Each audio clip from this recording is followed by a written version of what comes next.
नमस्कार दोस्तों, आपका हमारे यूट्यूब चैनल में बहुत-बहुत स्वागत है। आज यहाँ पर हम प्राचीन इतिहास एवं मध्यकालीन इतिहास के महत्वपूर्ण प्रश्नों को देखेंगे। पहला प्रश्न है अशोक का सिंह चतुर्मुख स्तंभ शीर्ष स्तंभ डैश में एक स्तंभ पर था? कन्नौज, गौतम बुद्ध नगर, संभल, सारनाथ। इसका सही ऑप्शन है डी सारनाथ।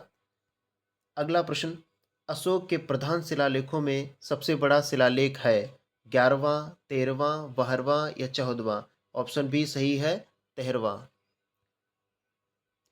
अशोक के आक्रमण के दौरान कलिंग पूर्वी प्रांत की राजधानी कौन सी थी?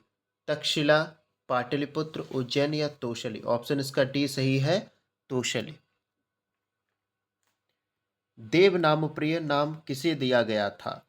प्रश्न चौथा है, देव नाम प्रिय नाम किसे दिया गया था? हर्ष, कनिष्क, अशोक या चंद्रगुप्त मौर्य? ऑप्शन इसका सी सही है, अशोक।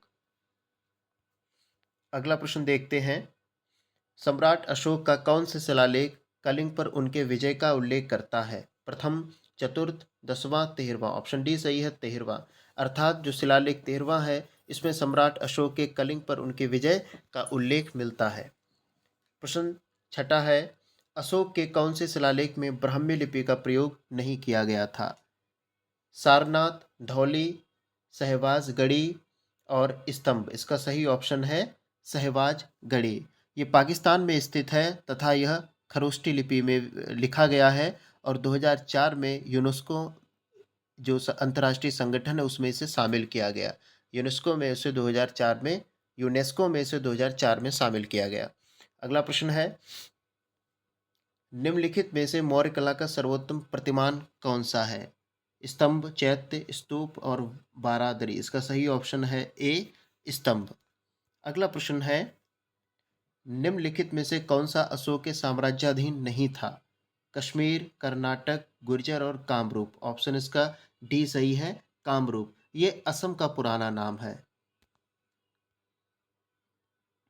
अगला प्रश्न, बृहत सांची स्तूप किस काल से संबंधित है? बृहत सांची स्तूप किस काल से संबंधित है? कुषाण काल, गुप्त काल, हर्षवर्धन काल या मौर्य काल? इसका ऑप्शन डी सही है, मौर्य काल। इसका जो बृहत सांची स्तूप है, इसका निर्माण 300 बीसी में हुआ था और ये मध्य प्रदेश के भोपाल में स्थित है।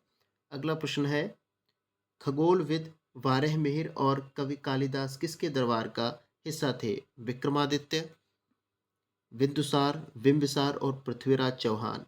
इसका ऑप्शन ए सही है, विक्रमादित्य। विक्रमादित्य चंद्रगुप्त द्वितीय थे। ये कह सकते हैं कि चंद्रगुप्त द्वितीय की जो उपाधि थी वो विक्रमादित्य के नाम से ये प्रसिद्ध थे तथा ये समुद्रगुप्त के उत्तराधिकारी थे। अगला प्रश्न है, विक्रम संवत प्रारंभ हुआ, यानी विक्रम संवत संवत कब प्रारंभ हुआ? 57 ईसा पूर्व, 78 ईसा पूर्व, 57 ईस्वी या 78 ईस्वी? इसका ऑप्शन ए सही है, 11 का ए, 57 ईसा पूर्व। इसके प्रणेता विक्रमादित्य थे, यानी चंद्रगुप्त द्वितीय थे। शक संवत जो 78 ईस्वी में प्रारंभ हुई थी, इसके प्रणेता कनिष्क थे तथा एक हिजरी संवत है जो 622 ईस्वी के आसपास प्रारंभ हुई, इसके प्रणेता मोहम्मद साहब थे। अगला प्रश्न है, हर्षवर्धन ने 5 इंडीज को अपने नियंत्रण में लिया, इनमें से कौन सा 5 इंडीज था? हम कह सकते हैं कि 5 जो क्षेत्र थे, राज्य थे या रीजन थे, हर्षवर्धन ने उसे अपने नियंत्रण में ले लिया था। तो ये कौन से थे? इस इसमें थे पंजाब, कन्नौज, बंगाल, बिहार और उड़ीसा। अर्थात ऑप्शन आपका वी सही यहाँ पर हो जाता है, पंजाब, कन्नौज, बंगाल, बिहार और उड़ीसा। अगला प्रश्न देखते हैं, वह स्थल जहां हर्षवर्धन ने बौद्ध महासम्मेलन का आयोजन किया था? काशी में या प्रयाग में, अयोध्या में, सारनाथ में? इसका सही ऑप्शन है बी, 13 का बी, प्रयाग में। अगला प्रश्न है, कन्नौज से पूर्व हर्षवर्धन कहाँ का शासक था? कन्नौज से पूर्व हर्षवर्धन कहाँ का शासक था? कौशाम्बी, श्रावस्ती, कुशीनगर या थानेश्वर? इसका सही ऑप्शन है डी, थानेश्वर। अगला प्रश्न है, 12वीं शताब्दी के आरंभ में दिल्ली पर किसका शासन था? 12वीं शताब्दी के आरंभ में दिल्ली पर किसका शासन था? तोमर वंश का, सैयद वंश का, या खिलजी वंश का, या तुगलक वंश का? तो इसका सही ऑप्शन है ए, तोमर वंश का। तोमर वंश का संस्थापक अनंगपाल था। अगला प्रश्न है, जयचंद के विश्वासघात के कारण पृथ्वीराज चौहान की पराजय हुई। कालांतर में जयचंद कहाँ और कब मारा गया? तराइन 1192, चंदावर 1193, कन्नौज 1194, उपयुक्त में से कोई नहीं। तो इसका सही उत्तर है ऑप्शन बी, चंदावर 1193। ये कन्नौज के राजा थे, जो जयचंद थे ये कन्नौज के राजा थे।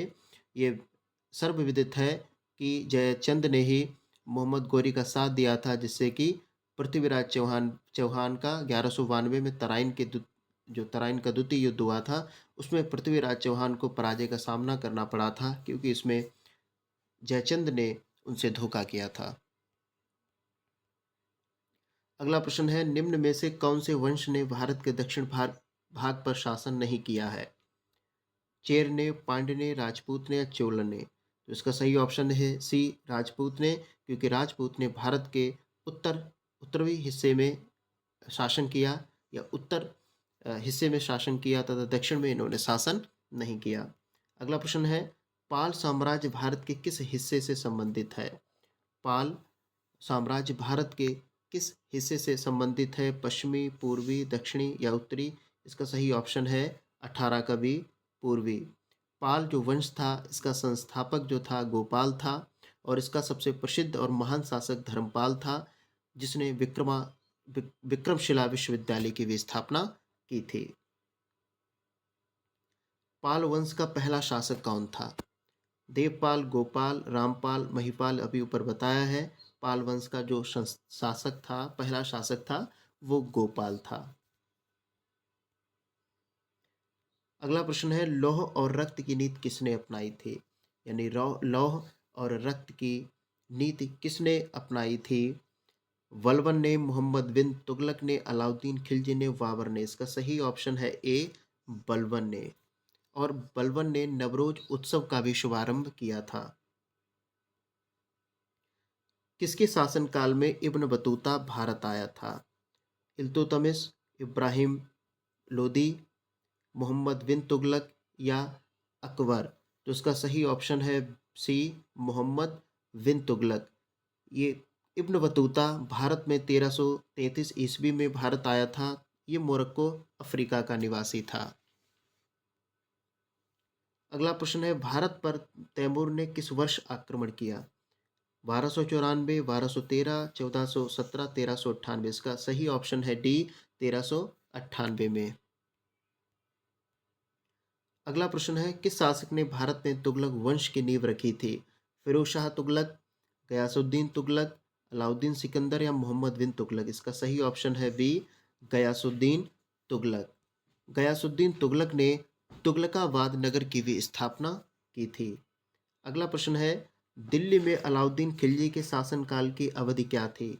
1296 से 1316, 1303 से 1334, 1286 से 1316, 1410 से 1437? तो 24 का जो सही है 1296 से 1316, यानी ऑप्शन ए इसका सही हो जाएगा। अगला प्रश्न है, खिज्र खान निम्नलिखित में से किस राजवंश से संबंधित था? गुलाम वंश, सैयद वंश, खिलजी वंश, शाह वंश? मोस्ट इंपॉर्टेंट यहाँ पर ये प्रश्न है, इसका सही ऑप्शन है बी, सैयद वंश। अगला प्रश्न है, अमीर खुसरो, जिन्हें कव्वाली का पिता एवं भारत का तोता भी कहा जाता है, यानी तूतीय हिंद भी कहा जाता है, किसके दरबार में दरबारी कवि थे? इल्तुतमिश, बलबन, रजिया सुल्तान, या अलाउद्दीन खिलजी? तो इसका सही है ऑप्शन अलाउद्दीन खिलजी। इन्होंने 8 सुल्तानों का काल देखा था। ये हिंदी सबसे पहले इन्होंने हिंदी खड़ी बोली का सबसे पहले प्रयोग किया। ये अनेक भाषाओं के विद्वान थे। अगला प्रश्न है, भारत में सिकंदर लोदी का शासनकाल कब से कब तक रहा? 1421 1434 ईस्वी, 1489 1517 ईस्वी, 1451 से 1489 ईस्वी, 1517 से 1526 ईस्वी? इसका सही ऑप्शन हो जाएगा 1489 से 1517, यानी ऑप्शन इसका बी सही है। अगला प्रश्न है, अलाउद्दीन खिलजी द्वारा बनाया गया प्रसिद्ध अलाई दरवाज़ा कहाँ पर स्थित है? आगरा में, अवध में, नई दिल्ली में या वारंगल में? तो इसका सही जो ऑप्शन होगा वो नई दिल्ली में, ऑप्शन इसका 28 का सी सही है। इसे अलाई दरवाज़ा 1311 में अलाउद्दीन खिलजी ने इसे बनवाया था। अगला प्रश्न है, दिल्ली में कुतुब मीनार दुनिया का सबसे ऊंचा ईंट का बना मीनार है, इनमें से कौन से राजा ने इसके निर्माण में योगदान नहीं दिया था? फिरोज शाह तुगलक, कुतुबुद्दीन ऐबक, अलाउद्दीन खिलजी या इल्तुतमिश? तो इसका सही ऑप्शन हो जाएगा सी, अलाउद्दीन खिलजी ने कुतुब मीनार में कोई भी कंट्रीब्यूशन नहीं दिया था। ये सर्वविदित है कि कुतुबुद्दीन ऐबक जो गुलाम वंश का संस्थापक भी था, उसने कुतुब मीनार की नींव डाली। उसके पश्चात उसका उत्तराधिकारी गुलाम वंश से ही संबंधित था इल्तुतमिश, उसने उसका निर्माण करवाया और उसके बाद फिरोज शाह तुगलक ने भी उसका निर्माण करवाया एवं उसकी मरम्मत भी करवाई। तो इसका सी हो जाएगा, अलाउद्दीन खिलजी ने कुतुब मीनार में कोई भी निर्माण कार्य नहीं करवाया। अगला प्रश्न है, तारीख ए फिरोज शाही के लेखक हैं जियाउद्दीन वर्नी, हसन निज़ामी, ईशामी और इब्न बतूता? इसका सही ऑप्शन है जियाउद्दीन वर्नी। अगला प्रश्न है, जो अंतिम प्रश्न है, निम्नलिखित में से कौन दिल्ली सल्तनत के इतिहास का लेखक नहीं था? अब्बास खां शेरवानी, अमीर खुसरो, जियाउद्दीन वर्नी, मिनहाज उस सिराज? तो इसका सही ऑप्शन है ए, अब्बास खां शेरवानी। तो यहाँ पर हमने 31 जो है मोस्ट इम्पॉर्टेंट हिस्ट्री के क्वेश्चंस को देखा है। उम्मीद है ये आपके आगामी परीक्षाओं के लिए महत्वपूर्ण सिद्ध होंगे। ऐसे ही इम्पॉर्टेंट आपके लिए प्रैक्टिस सेट हम आगे लाएंगे। मिलते हैं अगले वीडियो में, तब तक के लिए नमस्कार, जय हिंद।